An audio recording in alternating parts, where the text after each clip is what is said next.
Welcome to the fabulous 80s TV Ladies podcast, where we look at female-driven television shows from the 1980s. 80s TV ladies, so sexy and so pretty. 80s TV ladies, living out into the city. 80s TV ladies, often treated kind of working hard for the money in a man's world. 80s TV ladies.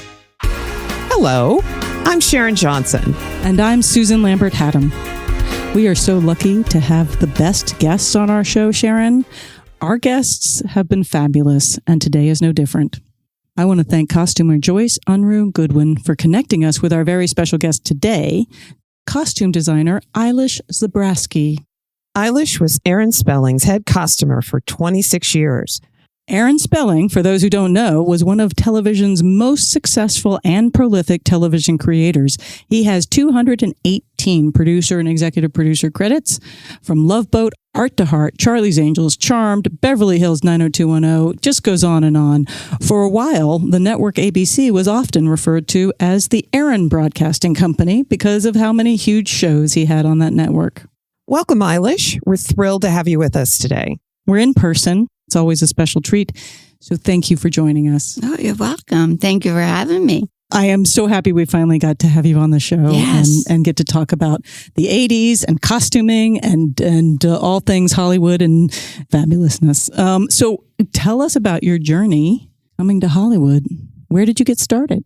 Okay. I was born in Belfast in Northern Ireland. And when I was about 14, I saw a movie on television. Well, I saw a movie in the theaters. We didn't have the television when I was 14. And it was Palm Springs weekend. And after I saw that movie, I said, that's where I want to go. I want to go to Palm Springs, California. Well, when I was 18, I asked my father, no way, daughter. He said, you're too young. And then when I became 20, I still had this urge to go to America. I'm one of 9 children. My 3 older brothers all went to England. And my dad says, well, don't you want to go to England to be with your brothers? No, it's America. I have to go to America. So the day that I was going to go and book for a holiday camp, in the paper, they were wanting to interview girls to go to America. So I went to the hotel and I had my money for the deposit for my vacation. So I went and I met up with it was actually a German company and they were in between Ireland and America. I interviewed with him and still hadn't told my dad. He had no idea. And he said that if you want to go, I can get you out of here in 2 weeks for New York. I said, no. Has to be California. Now, I didn't know California from New York. I haven't a clue. I went home, of course, told Dad, and he goes, okay, now I know you're okay and you still want to go. And in 6 weeks, I was in America. But now I was sponsored by a family. That's what they do. And so what was the interview for? What was the job? The interview, they were looking for like governors, governesses and that. So I came over to this family and they were in Toluca Lake, not a bad area. And they were honestly, they couldn't have been nicer. And they were a Jewish family and I'm, Catholic, but they were so good to me. And I lived with her after a year and I paid her back my fee for the airlines. You pay her back. And then I wanted to go off and get another job. And she says, great, I knew you weren't going to stay with us forever. But she said, I'd love you to stay with us. You can live. I had my own little cottage in the back. I had everything, my own bedroom, bathroom, closet. It was incredible. So I could have my friends over and not be in the main house. So I had just this great job. And I was across the street almost from Warner Brothers. Yeah, you were right in the middle of the studios. I was right there. And then what happened was I went off to do jobs and that they didn't work out. I won't even go into those jobs. Were they other like nanny governess jobs? Or no, they were office jobs, this and that. And if I'd had these jobs now, I could be a rich lady. I was propositioned by boss 3 times. And I thought, oh God, and I'm only 20, only 21. So I'm thinking, is this the way it's going to be if I need a job? So my lady who I was living with, she said, Eilish, my friend is looking for someone to do baby clothes. Well, I sew, because that's what, when I worked in the factory, that's what I did. I made men's jackets. And I did that for 5 years. So I had good experience in that department. So I went to work for this lady, and she kept raising my salary every week because I was fast also. Because in Ireland, we worked on a conveyor belt. So the more work you did, the more money you made. So I was always real fast. And I met Tony, my husband, after 6 months. He moved into, he was in an apartment, talked to the lady next door who happened to be at Warner Brothers. And he said to her, do you think you could get my girlfriend a job at Warner Brothers? She sews. And she says, well, let me check into it. The very next, I got a call from Warner Brothers, and they asked me to start work the next day. Oh. That was on Camelot. Oh my gosh. The movie Camelot. They say it never snows in Camelot. Oh, that's right. And she, I said, wow, they're not even going to interview me. And she said to me, would you like to know your salary? I said, oh, well, it doesn't matter. But it was like 4 times what I was making at the little baby shop. So anyway, I went to work the next day at Warner Brothers. Didn't tell the lady who I was working for. I just told her a lie. I said, I hurt my ankle and I have to take off because I wasn't sure if I was going to like Warner Brothers. So I started in the tailor shop, and I was working on the clothes for Camelot, making the peasants' clothes. And this gentleman who ran the tailor shop, I don't think he really thought, I'm 21 years old, I don't think he really thought I could do this. So he'd hand me a bundle of clothes with a sketch and here, and he always had a big cigar hanging out his mouth. So I went off and I did it, come back, and he goes, you finished it already? And I said, yeah. So he'd hand me another bundle. Well, by the end of the week, one of the workers came to me and said, you need to slow down. You're making us all look bad. Swear to God. Or you're gonna get us out of work because you're doing too much. And in the business then, when the work was there, you worked. But if it slowed down, then they laid you off. And, it was that kind of a job. Mm-hmm. After 6 weeks, Jack Delaney, who was the head, he used to come down and visit me all the time. Didn't hurt. He was Irish. Jack Delaney. He owned property in the south of Ireland. So we would chat. And then he asked me, he said, I'd love to try you in the finished end. The finished end is where the costumes are. And you work actually right with the costumes. So he asked me questions and I said yes to everything, even though I really didn't know. But I thought once I get in there, all they have to do is show me. And I'll figure it out. Because he said, have you ever dyed leathers? And I said, I think I could do that. I know about colors. Well, before you know it, I'm learning, and here I'm dyeing and mixing dyes, and that was it. And then I worked on that movie, it was John Truscott, and I met a lot of people on that movie. And so when that movie was over, then you go on, this lady would call me a supervisor, and she said, I like the way you worked on Camelot, and I'd love you to come and work with me on this. And from there, it was just up the ladder. So when I went up to the main department, I met a lot of people. And then I went on to I went and worked at Berman's costume shop for 3.5 years. And where was that? That was on Highland. And that wasn't with the studio. That was with it wasn't with the studio, but it was still connected because we were all under a union. Okay. So if you were going to go get costumes from Berman's, they kept it all in the union. But if he wasn't licensed under our local, then we wouldn't be allowed to go there and rent. So I worked there, which was great because then I was right away in a union and right away in a retirement plan. It 21. That was pretty good. What was the job at Berman's, and how is that different? I was in there and I worked with this one girl, Sandy, who I met on Camelot, and she brought me over. And after about a year, she got very ill. She had to leave, so they put me in charge of the department. So what we would do is costumers would come in, say they're doing a big movie. They would come to Berman's, and it was huge. They also had a place in France, and they had a place in London. Big. The biggest one is London, and that's Angels. It's called Angels now. But so they would come in, supervisors, the designers would come in sometimes. And I met Cecil B. DeMille's there. So if they're doing a big movie, my job was to pull racks of clothes, say from the 1800s. Or the 1920s or whatever. So I would set up racks of clothes for them. The designer would come through, check them out. These are all great, or I don't need this. And so that was my job. Some of them would come in and fit. We had a couple of fitting rooms. They would come in and fit.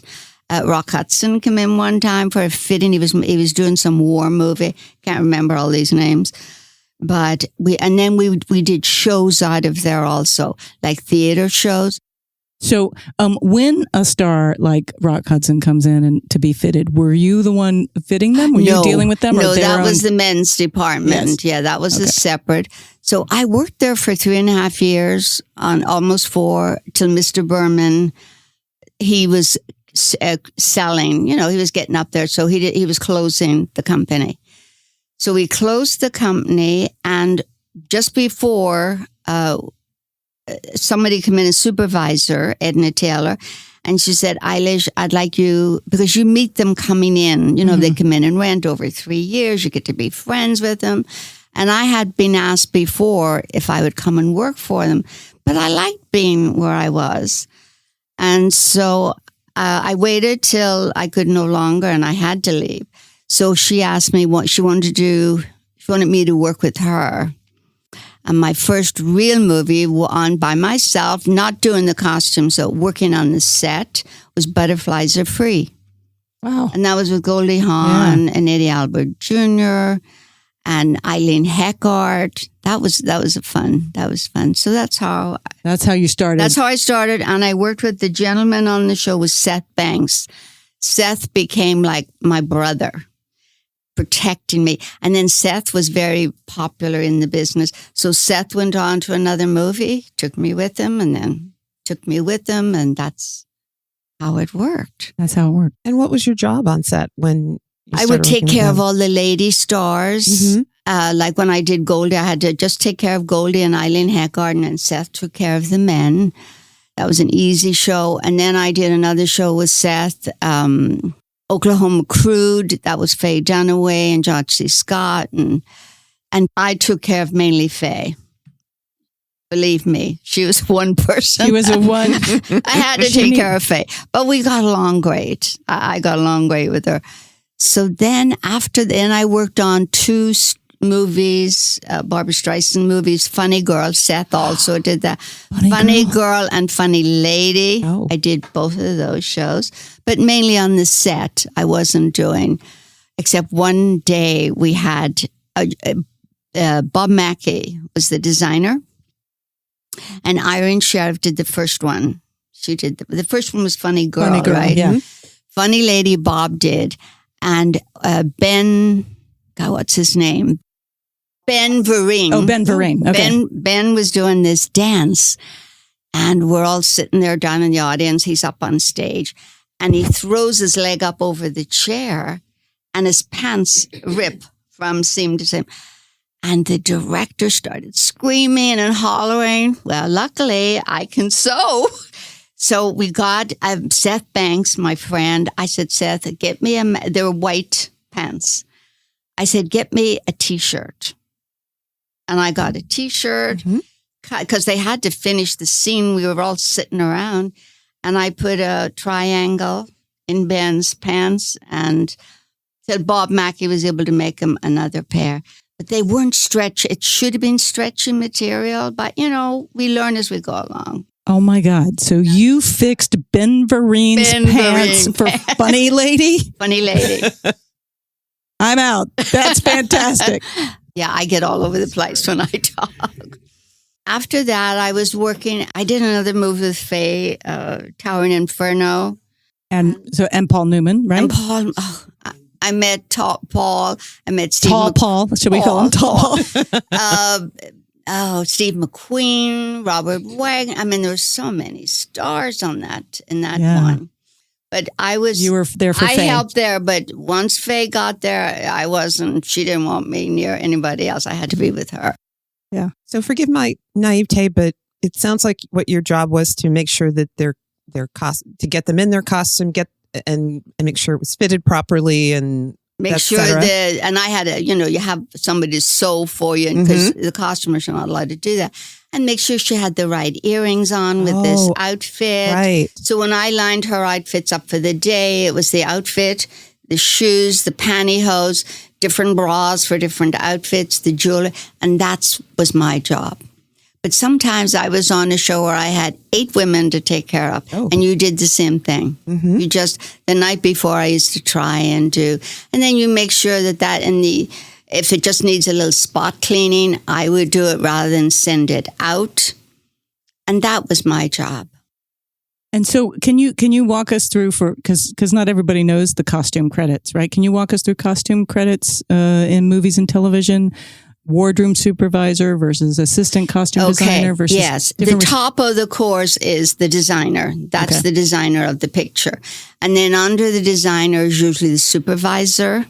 The designer usually doesn't bother with the other staff, like the male costumer who's on the set, or sometimes we need 2 or 3, depending on how big the picture is. We'll have 3. And a lot of time, actors like a male star with them rather than a woman because you're in there getting them dressed. And then they would have the woman costumer. But usually it's just one supervisor under the designer. And That's then, how it and goes. then however many costumers you need. Exactly. And then on big days, I used to hire, once I got to Erin, I would make sure there was like with day workers, like maybe I only need you 3 days a week, and I'd try and give that girl her 3 days because it makes a difference with their union. Okay, so that is helpful. So at the time, you were a costumer doing the costumer job. Yes, on the set. On the set. Or you could say set costumer, but they usually just say costumers. Everybody wants their titles changed, right? Yes. Everybody wants a proper title. I assume you were enjoying this job? Oh, it was the greatest job. I loved it. And I would get up the crack of dawn, 4:30 every morning. Sometimes I had to be on the set at 5:30. That part was the hardest part. But when I was young, so it didn't matter. Sometimes I'd get up at 3:30 because I had to be at MGM at 5 to set up the costumes. When I was doing Barbra Streisand's movies, loads of dancers. So I would have to get all those dancers all set up. That's amazing. That's amazing. And so when you were, and you were in the IATSE union? Yes. Okay. And so when you were doing these shows, like, are you sent from show to show? Or is it just you were following the designer? I would have to be, say I was hired, say to do a funny girl. So I'm hired from in the beginning of the show, and I work through the end of that show. Okay. So because you get familiar with everyone, they get familiar with you, and I'm familiar with the costume. So no, you're on there, so you're hired for the 4 months. And it's such a personal thing, someone helping you get dressed.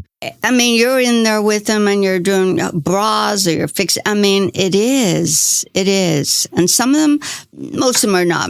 We're all women, even when I started working for Erin, by then I was a designer and I had to start pulling the kids, the younger kids would come in. And I'm in the room and the boy would say, Eilish, now I have no underwear on. I'm okay with that if you are. I said, no, I'm not okay with it. Because number one, these are all new clothes from wherever, Neiman Marcus or Saks.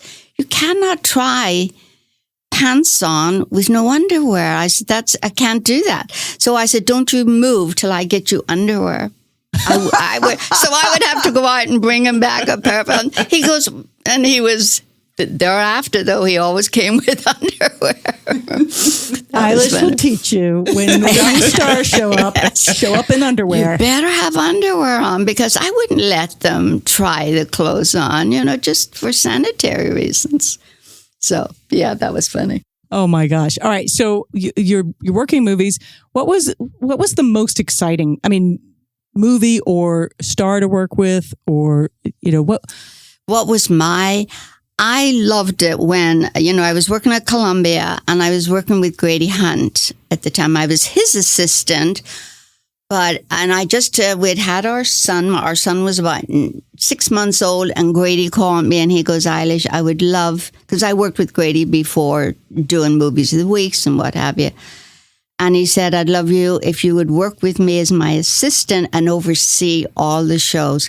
That was my dream. And that was, and what shows were you doing? Then we were doing Police Story, Police Woman, Fantasy Island. What other shows were we doing? Then I can't do, those are the ones that I remember. Okay. But I would oversee all those shows and make sure, like I would still do Police Story, buy the clothes for that. Fantasy Island, that one I did. I would shop all the clothes. Did you come up with the suits? Yes. Oh, the white suits? The white suits? No. That, because they'd already done a Fantasy Island years before. And that was Aaron's show. Right. So here I am now working at Columbia. But Fantasy Island was Aaron Spelling's show. That's how I got connected to Aaron Spelling. I was on Fantasy Island. Fantasy. There was another dear friend of mine, Nolan Miller. I met him one time on Fantasy Island. It was November, freezing cold. Ava Gabor, early in the morning, I get a phone call because I always made sure I got to the studio early. I said I could never be home and get a call that the actress is unhappy. So I get a call, and my set girl said, Eilish, Miss Gabor's outfit isn't working. It doesn't fit her. And I get in my cart and get down to the set. It was overcast. It was a horrible day. And it's 6:30 in the morning, and here's this gorgeous 6'4", 6'5" man, Nolan Miller. And he said, I am so sorry. And he had this navy trench coat on. He said, I'm so sorry. I said, don't worry, Mr. Miller. And the reason Nolan was doing her clothes is because Nolan was in her contract. So whatever Ava did, Nolan had to do her clothes. Like when she did, what was one she did about the farmers and Green Acres. Nolan did all her clothes. Oh, wow. That was her deal. So I said, he said, I'm so embarrassed that Aaron asked me to do her clothes when you're capable of, I said, no, honestly, thank God I don't have an ego. I just want to work and everybody get along. So I went in there, and then she was sick. She was coughing. She had a cold. So I fit her because my fitter wasn't in yet. So I put some pins because I could sew. It was a cowgirl outfit, little short mini skirt and the whole bit. So I took it up to the shop. The girl was there by then, got it fixed, came back, put it on her, end of story. That was it. There was no problem. Cameras weren't held up. So Mr. Miller called me that day, and he goes, God, he said, I'm so impressed the way you handle that. He said, because people would scream. The other people would have yelled at me, and I didn't get it. So he did say to me then, he said, if you ever want to come and work for Aaron Spelling, because Nolan was already friends with Aaron Spelling doing Aaron's shows. So I said, no, I'm good where I am.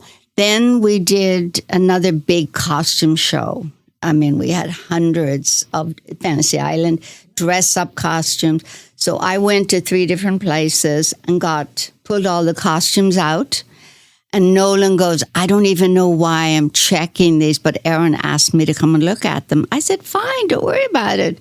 But he was embarrassed. Because you were that was your job, but he had to be Aaron there. had wanted him to come look, because Aaron doesn't know me. Right. So, but I told Nolan, I said, Nolan, it's okay. Or Mr. Miller, I called him. Then later on, he called me and he said, I really, really would love you to come and work for Aaron Spelling. He said, we could use you over there. I said, no, I'm not really interested. What happened was there was a movie of the week and we had women producers, 3 women, and they all had their own idea how the 4 ladies should be dressed. And it's a secretary. I can't even remember the name of it. And I said, a movie or a TV show? TV. TV. So I said, it wasn't 9 to 5 TV show. No, well, Okay. no, it wasn't that one. Okay. But it was about The Office, and they were telling me, dress this actress this way, and I'd love this look for her. And I said, okay, but these certain looks aren't going to look good on her body. You dress a body. You don't, the character, yes, but you still got to work out the body. So I went ahead, I shopped for days and fit them and did the whole work. Well, when the 3 producers saw it, they go, Eilish, we don't like these at all. I said, really? I said, neither do I, but this is what you wanted. Grady Hunt was not in the picture, although Grady always got the credit. I was never on the credit. It was always Grady. That's the way the business ran in those days. So then I went out and so they said, okay, you dress the girls, whatever you think. I said, they're secretaries. It's not like they're big, important, So I went out, got the ladies all dressed. They had like 5 changes each. Show went great. Everybody was happy. Then they were doing the premiere of it at a theater. So I went there and I was so excited because I really thought I'm getting credit on this one. After all my work, no credit. None. I was so upset. Remember, I went home and I was fuming all night. I couldn't sleep. So I went into work the next morning. And I Grady, because we always got there at 6 or 6:30. I said, Grady, I have to let you know I'm very angry today. And I said, I didn't even get credit on that. And you know how hard I worked. So I was furious. So he said, Eilish, I'm sorry. And he couldn't, and I was on, it wasn't a salary. The hours that I worked, you got paid for. And Grady would say to me, well, just add more hours. I said, I've already got 24 hours on a day's slip. I can't add any more. So, because he was afraid, unfortunately, to ask for a raise. So I called Mr. Miller that day and I said, Nolan, is that offer still open? And he said, yes. Are you serious? And I went for an interview and that was it. And when we were at the wrap party for Fantasy Island, Aaron Spelling made a comment on the stage. He said, I know I'm taking away one of your people, but she's coming to work over at my studio now. That was me. So I met him. His secretary came over and she said, Mr. Spelling would like to meet you. So I went out to the lobby and there was Aaron. Oh, he was so sweet. Put his arms around me and I went to work for Aaron Spelling. I went for an interview and they asked me, of course, my salary, and I gave them a figure, which I should have tripled. I was going to say, so did you bump it up at least a little bit from where you were? I bumped it up double, but they didn't. I said, okay, we can, that's no. Oh, wow. And that's when you know, like, I knew, I said, darn it. But I'm not a greedy person, so I didn't want to sound ridiculous. But then shortly after that, they did give me another $300-400 a week more. Once I started running the department and setting it up. And I was going to say, so when did you end up head costumer? as soon as I went over there, that was the job. I was going to be the head of Aaron Spelling's wardrobe now, the head of the wardrobe. They still had a gentleman there who was running it. But, he was an older gentleman. And the unit manager who interviewed me, he did call me and he said, Eilish, I have a difficult time firing this person. I said, I'm happy with that. Let him. I don't want anybody to lose their job. I said, I'm happy with that. But he did say, but you have to make all the rules because Aaron didn't want this gentleman making any more rules. But Aaron didn't know that this guy was still working. So after they found out, like a couple of months later, he got fired. And that's when I got my $400 more a week. But I felt bad losing his job. But I went in and they built a whole new department. I told them what I needed and the colors, and they let me go shopping for furniture. And the first one to come in was on Charlie's Angels. And where was this? Fox Studio. At Fox Studios. Okay. And I remember Jaclyn Smith come in for her first fitting. For Charlie's Angels? For Charlie's Angels. And Erin come over, of course, to see her. And she said to Erin, wow, look how fancy this is. Because before, where the girls would fit in that, it was really pretty tacky. It was like a closet. And I said, oh, God, I said, you fit actresses in this? It was horrible. So they give me stretches of ground to work with. And I built the wardrobe department. Sounds like quite a dream job. It was. Oh, my goodness. Honestly, like on Sundays, I couldn't wait for Monday. Honestly. I loved it. On Sundays, I couldn't wait for Mondays. We should all have that dream job on Sundays. So Melissa had a question about what your union local number is. Do you know? Oh God, it was 705. That was the costumer, and then the Designers Guild. Oh God, it's a different one. Okay. Was that usual for a producer like Aaron Spelling to have his own wardrobe department, have somebody like you that handled wardrobe, or was that sort of outside of what was It was normal? kind of outside because Fox Studio had their own wardrobe department, but Aaron Spelling was in Fox, but he kept it separate. And Warner Brothers, no matter what movie comes in, you all have to work out of Warner Brothers, or if you go to MGM. So Aaron was totally separate. It was his company. Oh, that's fantastic. It was his company. And he was like, was he already the king, or was he ascending? He was there. I mean, at this point now, when I went to work for him, he was doing Charlie's Angels, Love Boat. He had done the Rookies. He was doing that. Yes, he was doing the one with Heather Locklear. Was that the Rookies? T.J. Hooker. Yes. T.J. Hunter. He was doing that one. I'm combining T.J. Hunter. But good. whatever. I'm glad you girls remember.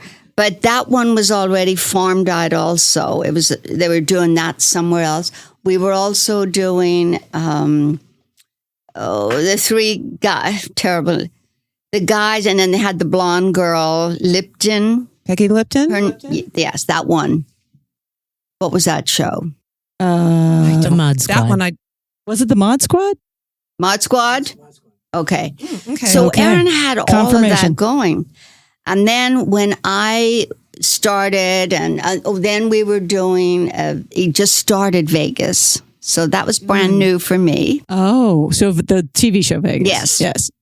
So, and when I went for this interview, I did tell Norm Henry, who was kind of my boss, I said, I'm not going to come over to Aaron Spelling and run a department unless I get to do some shows.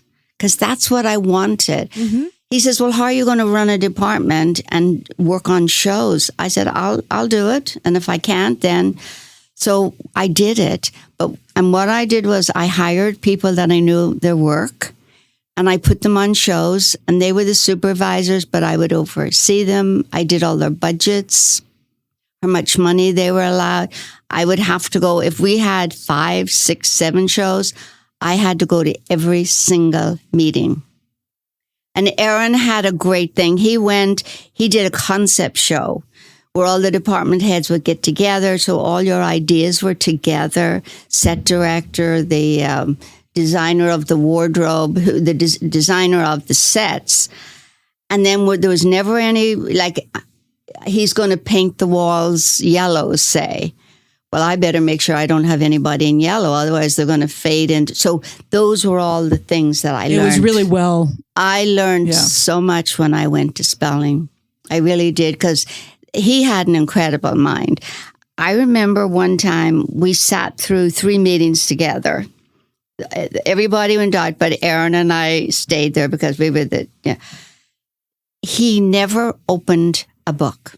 And we would go from this show to that show to that show. And the guy, somebody would say, oh, well, that's when they get up and they're going to jump out the window. Aaron goes, no, they don't jump out the window. And he would say it in a nice manner. Mm-hmm. And the guy goes, and he's the writer.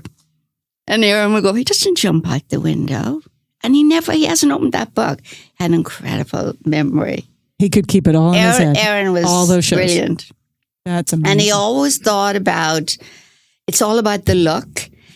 And also, he always thought about the people in the Midwest. And here he goes, well, no, we can't do that, guys, because what do people in the Midwest know about blah, blah, blah, whatever the situation was. So he always did shows that everyone could relate to. And that was one thing I did notice about our shows. That's amazing. And so of the shows, what would make you pick a show that you wanted? I really loved doing Hotel. I did that for 5 years. And of course, Connie Seleca and I, became good friends because I spent so much time with her. I was even at her wedding.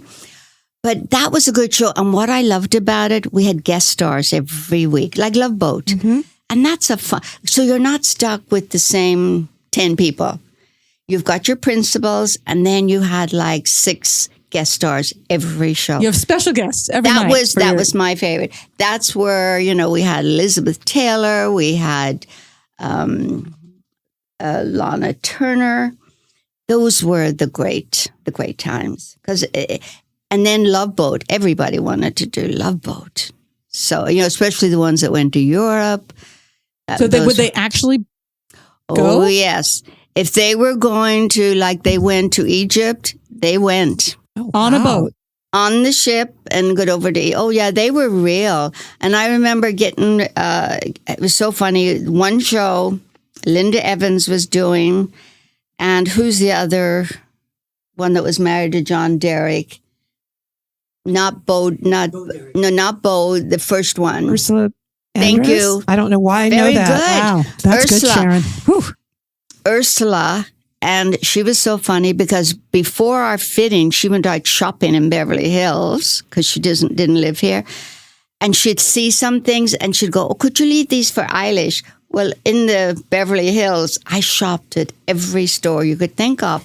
So she said, Eilish, you're a good name to know. I just say, oh, leave it for Eilish. And they were like, yes, ma'am. So they do. But they were going to China.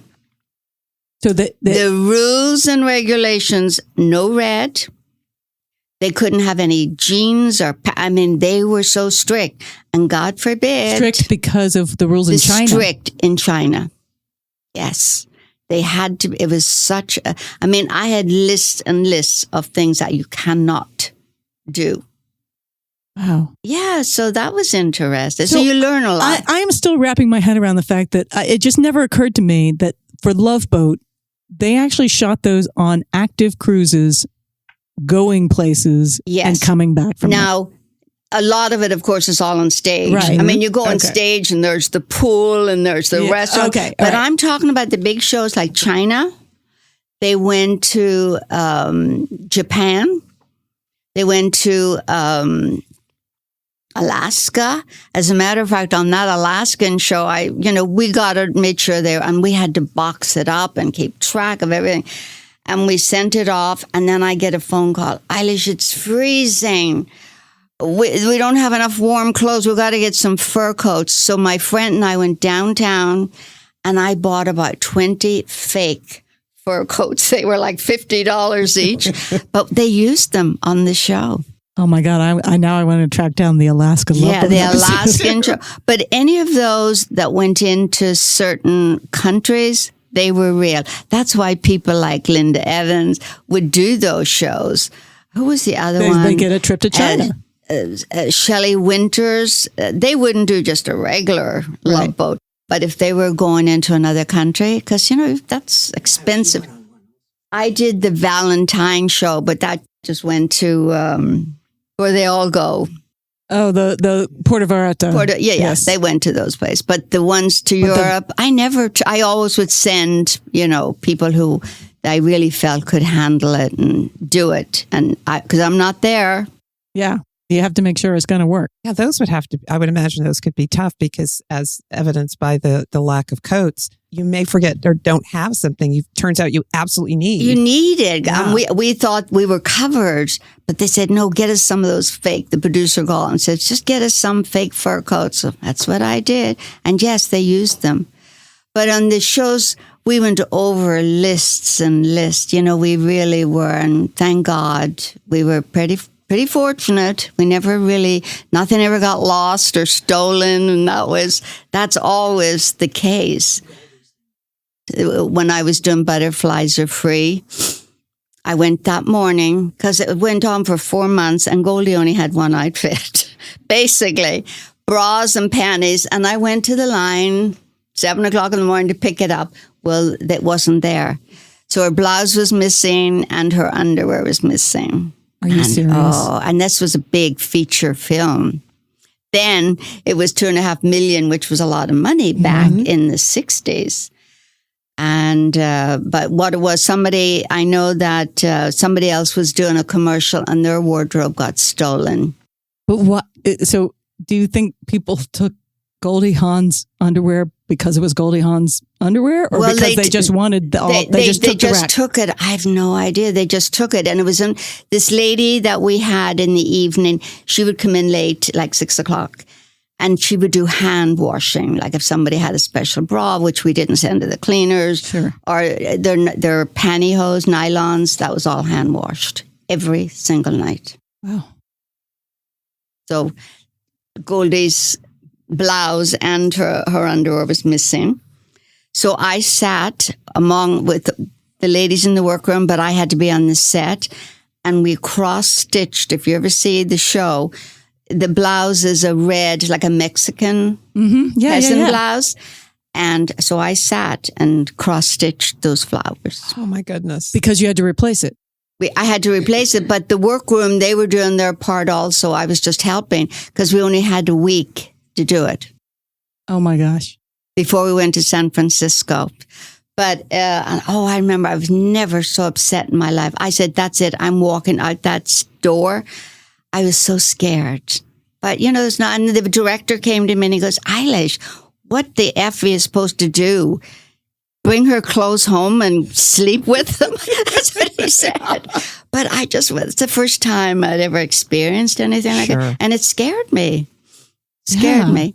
Because then you start doubting yourself. God, did I?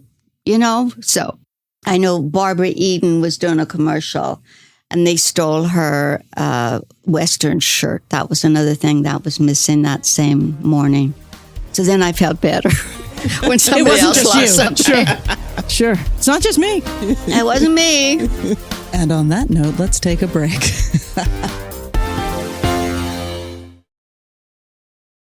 And we're back. Oh my gosh. So you stayed with Aaron Spelling for 26 years. 26 years. Unheard of. Nobody has a job at a studio for that long. But I loved it before. And then what happened was, over the years, he went public. And then, of course, everybody comes in and gets opinions. And so it did change. And then it was still Spelling, but not big like it was. I did the second Love Boat with Robert Urich. And I wasn't really a department head anymore, but I was still doing Aaron shows because there was no department anymore. Mm-hmm. And then after that, I did, it was a movie and it was a remake of a movie. And Kate Jackson was in it. Kate Jackson was in it? She did. I know what it is. It was the girls' school. Yes. Yes, Good. I know. Oh, man. Okay, I'm going to find it. You know what it is. I do. But the funny thing was, I got to dress Kate Jackson because when I went on Charlie's Angels, they had fired Kate Jackson. And I thought, because, the stories that I heard about Kate Jackson. But I got to meet her on that other show, and she was so sweet. She goes, I wish you'd have done Charlie's Angels in the beginning. And also I got to meet Farrah Fawcett, who also didn't want to do anymore. And Farrah, I also had worked with Farrah a zillion years ago on Harry O.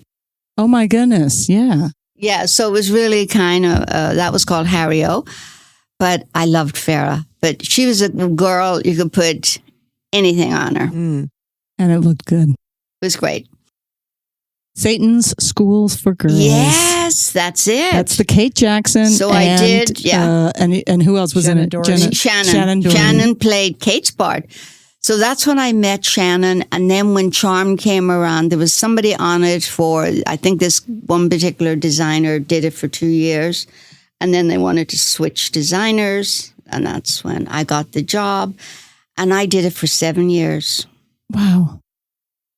Oh my goodness. Yeah. 7 years. So you don't get bored. You stay at the job. Never. I never get bored. And I've always been that person. I love going to that job every day, the same. Because our business, you could be working on this 3 months and then you're off to Europe on the next movie and you're off here. And I like stability. I really love stability. All right, can you tell us a little bit, because you're working for Aaron Spelling, but somehow you end up being a costumer for Angela Lansbury, and that's not a spelling show. No, Angela was not a spelling show. Angela would change designers pretty much and her show went for 11 years? Murder, She Wrote, yes. Yes. So she would change. And then I guess this one unit manager who used to work for Aaron mentioned to Angela, well, you should try this girl, Eilish. And didn't hurt. Angela's mom was born in Belfast, and I'm in Belfast. There's a little Irish mafia going on. There here is in something Hollywood. going on. Yeah, all you have to do is say you're Irish. And so apparently I couldn't do that because, apparently Angela called Aaron Spelling. And she said, I know it's not how we run things, but, I'd really love to meet this girl, Eilish. And if she could do just my clothes, I don't want her to do the whole show because that would take too much time away because I already had my own shows with spelling. But if she could just do my clothes. So I went one lunchtime and met Angela Lansbury. God, she was so lovely. And we just clicked and hit it, and that was it. And I did the last 4 seasons, and then I did a couple of her specials that she had, she'd do those. But Angela she had a beautiful setup, our own fitting room with the kitchen, and it was all just for Angela.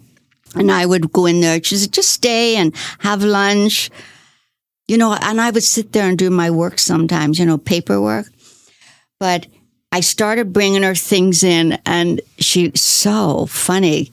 She'd look at the tag. Eilish, this jacket's $800. I said, I know. I says, but look at it.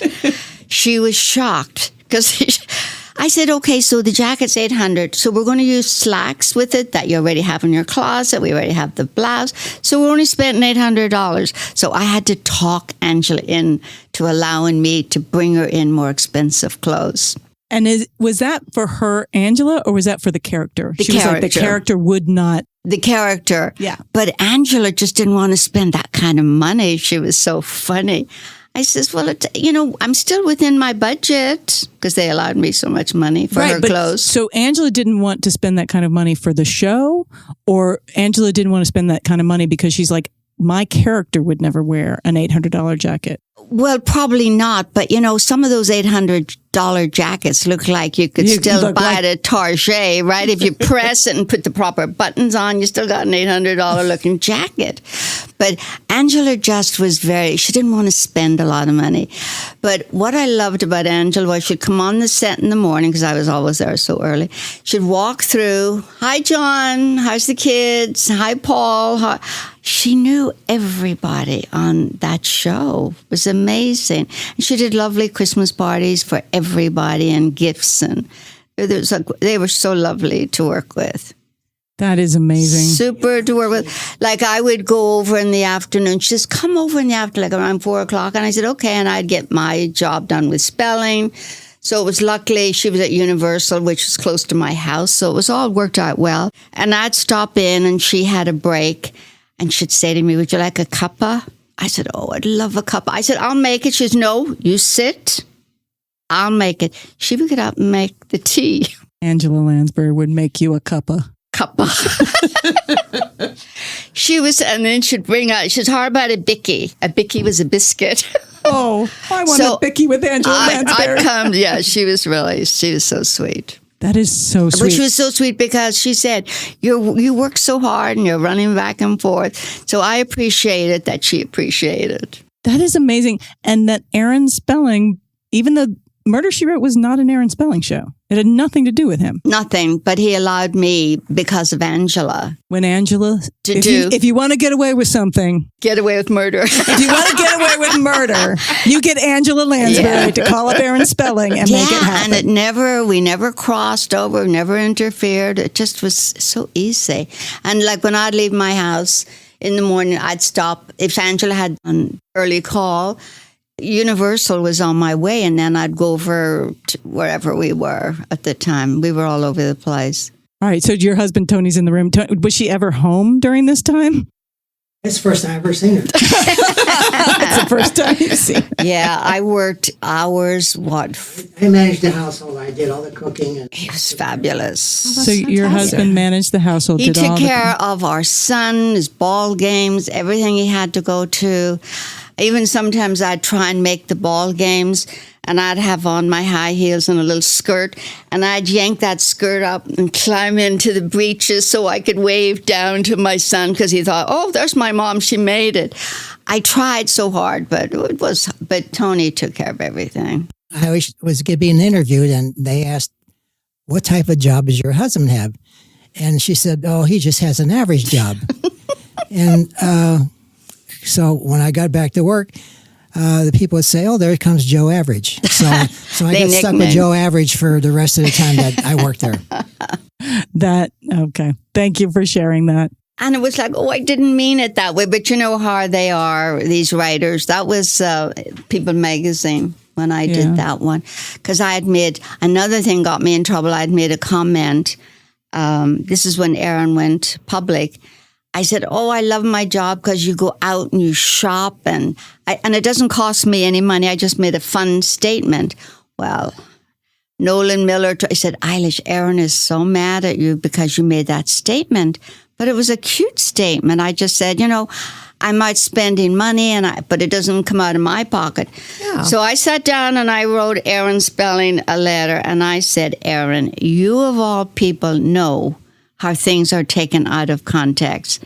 So he was happy. He called me and said he was fine with it. But it just how it's written. Yeah. Mm-hmm. When people put things, you have to be so.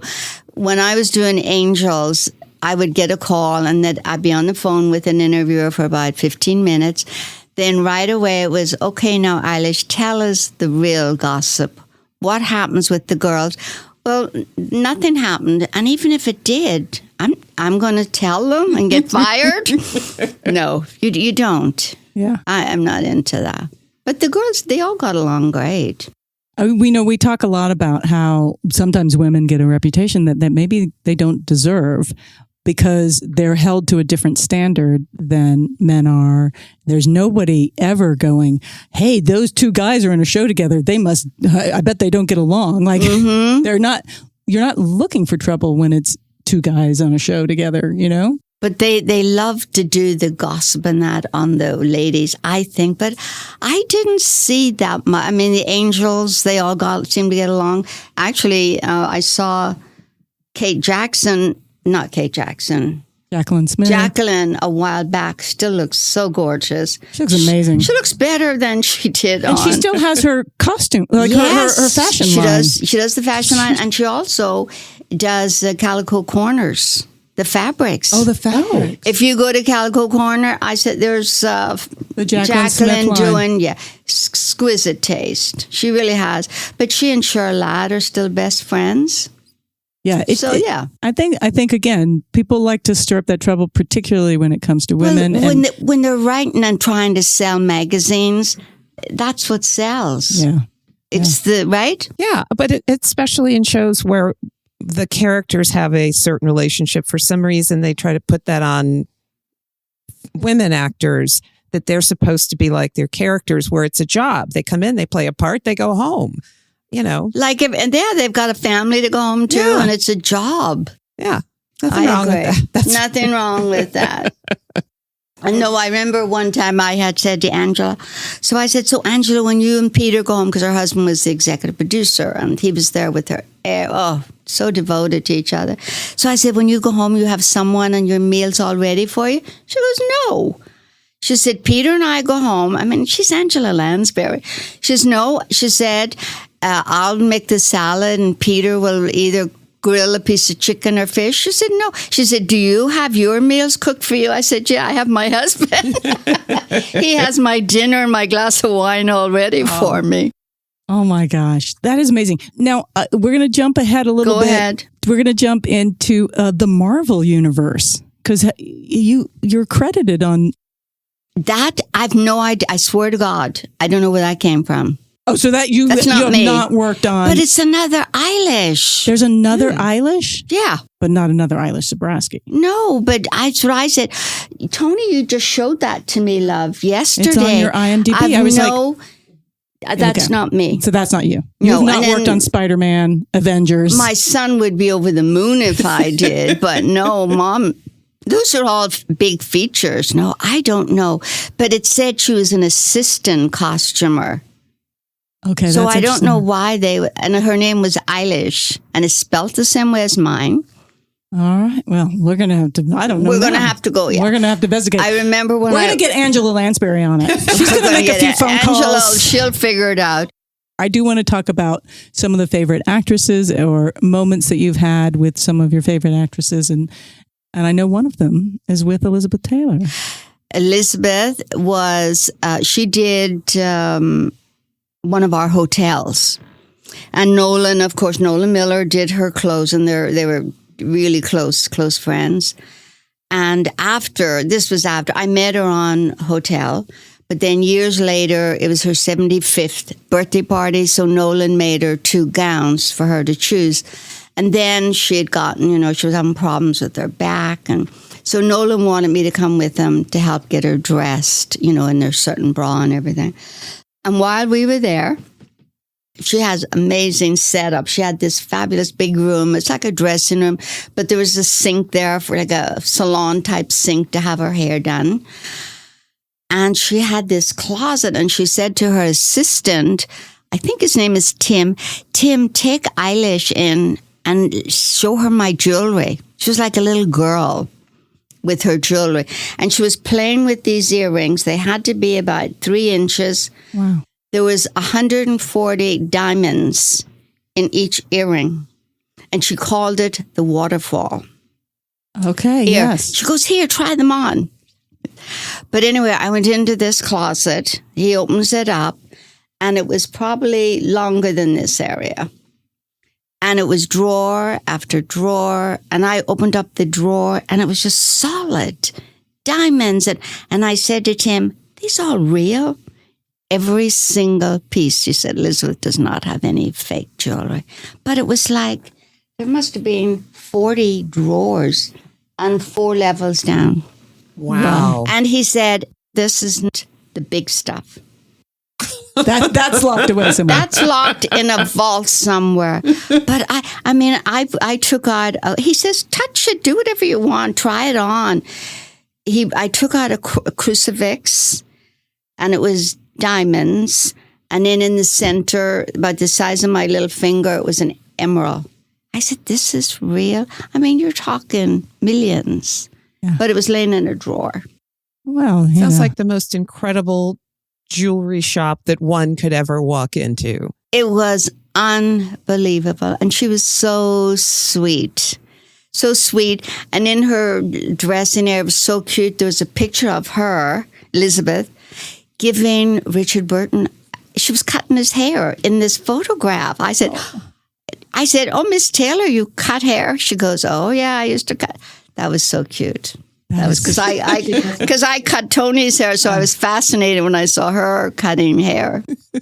But what is it about 80s fashion, do you think, that is so resonant? Like, I think it's still fascinating to people, the 80s fashion. Well, if you think about it, the 30s and 40s, they were still fashionable. And then the 40s might have changed a bit, and that maybe had to do because of the war and everything. 50s was not, I don't think, all that cool. 60s was a mixture of what? In the 70s, we kind of lost those. And it was the hippies. And then come the 80s. And I think the 80s turned everything around, and we got all more glamorous. Whereas we didn't have that glamour in the 70s. Yes, some people did. But I think the 80s became bigger. And then there were other shows besides. I think Dynasty was probably the most glamorous of all shows. But we also spent a fortune. I mean, $40,000 an episode. On clothes? Wow. In the 80s. In the 80s. That's a big budget. That was unheard of. But Aaron was whatever they need for his thing was the image on that screen. And if they complained about it, Aaron would say, well, maybe don't do a dinner scene so you'll save on that. It has to go into the costumes. He was so big on that. And in our show, and then I think people used to get together, if you remember. They'd get together on whatever night Dynasty was on and they'd dress up and put the hats on. Ladies did that. To watch the show. To watch the show together. Watching parties in the 80s for Dynasty. Yes.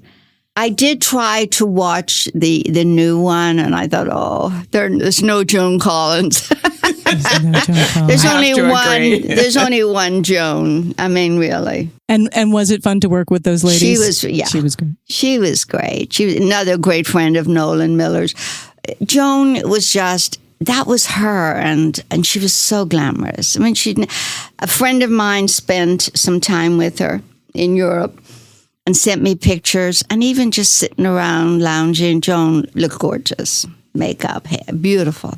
So did they get to keep the clothes that they wore in the shows? No. What happened was a good question. When I went over there, what Aaron Spelling was doing at the end of the season, the 3 Charlie's Angels or what other show, they'd come up with a big truck or a van and clean everything out. They took everything. So I had a meeting with Norman Henry because I had no clothes left. Like for extras, throw a little T-shirt on an extra so you don't have to go buy clothes for extras. I needed the extra stock, nothing that would be recognizable. And so I went to Norm and I said, Norm, I said, do you think Aaron would go for, if the actors want their clothes, they should pay for them. And he goes, Aaron would never go for that. I said, why not? Like when a guest comes on Love Boat, they have 5 outfits, gorgeous. They're fitted to your body to a T. I would pay half price. I said, just give it to them for half price. So if that outfit is $400, they'll get it for $200. Do you know that never had a qualm? And they did. They bought their clothes. So he did allow it. He did allow it, and it worked. And even at the end of Charlie's Angels, each season, the girls would come up and go through their racks and put a rack, and I would go through it or have one of the assistants do it. Get it all priced together. Sometimes it was $7,000, $20,000, but they paid for it. That's so interesting. Now, what was he doing? They weren't just like dumping those clothes. They were selling them or what costuming we would do them. for a period of time, I also started a rental. I suggested, let's do rental because all my friends who work out in the business, they go, God, Eilish, I wish we could rent clothes from you. Because Aaron Spelling had a great wardrobe department. All our shows, if you think about it, they were more glamorous. We didn't have any in the dirt shows. So the clothes were all, they were all gorgeous clothes. So I started a rental department. And in the first year, we made over $500,000. And that's used clothes. So they were very excited. They were very excited. And then what would happen also when we got overloaded, I would give the clothes to It's a Wrap. It's in Burbank. Oh, yes. So whatever I didn't want to keep, the overflow, I would give it to It's a Wrap. And then they would give us so much money. And then I would put that back into next year's budget. I didn't know that It's a Wrap had been around since the 80s. Well, her mother, Tiara's mother, ran it first. And it started with furniture. She worked in an office at Universal. And after the shows, they wanted to get rid of furniture. And she started doing consignment, and then it moved into wardrobe. But yeah, if you go in there, there's up above the door, there's an outfit I did for Alyssa, her leather outfit. It's her Power Woman outfit. For and who? they have Alyssa Milano. Oh, from Charmed? From Charmed. and they have it hanging up on their wall. And it's a wrap. I said, there's my costume up there. Oh So my that was gosh. cute. That's so fun. Oh, okay. All right. I think we actually have to wrap up Yeah, before we all melt. before we all melt. It's gotten It's very hot hot. in here. But you can call me back anytime. Okay. Excellent. One more thing I want to say. It's really clear as you're talking about your career and the work that you've done and the people you've worked with, that by example, you've shown how important it is in life in general to just be kind, to be professional, to just do the work.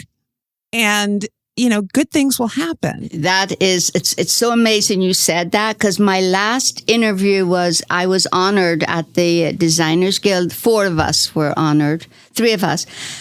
And at the end of my speech, I said, you know, we're all there doing the same thing, working, and you work to get a job done. And I did say that. I said, all we should do is just be kind to each other. That's exactly what I said. It's so funny you brought that up. I always try to keep a lovely work atmosphere. Yeah. That's amazing. Thank you. What an amazing career for It a was little girl incredible. from Belfast. Yes, yes. But Oh, I was very lucky, very, very, very blessed. I always say I've been blessed more than anything. That's amazing. And with just such joy. There's such joy coming from you. I wish everybody could be in the room with us for it. All right. Thank you. For today's audiography, you can find the It's a Wrap resale boutique at itsawraphollywood.com or on Facebook and Instagram at It's a Wrap. Links in the description. Also, I recommend an interview with Eilish Zebrasky by the Costume Designers Guild. And the link for that will be on the website. It's on YouTube. The book I'm going to shout out today is 50 Fashion Looks That Changed the 1980s by Paula Reed. And shout out to SAG-AFTRA for walking out and standing strong for actors and the future of entertainment as we know it. If you want to hear what a fiery speech sounds like, click the link in our description to hear SAG President Fran Drescher's strike announcement speech that'll knock your socks off. Oh my gosh, Sharon, guess what we are doing next episode?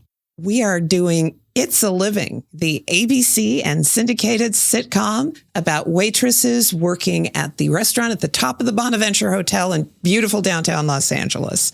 I can't wait because we are going to have Jane Espenson and Drew Greenberg, 2 amazing modern writer and producers, come on and talk with us about their thoughts about It's a Living.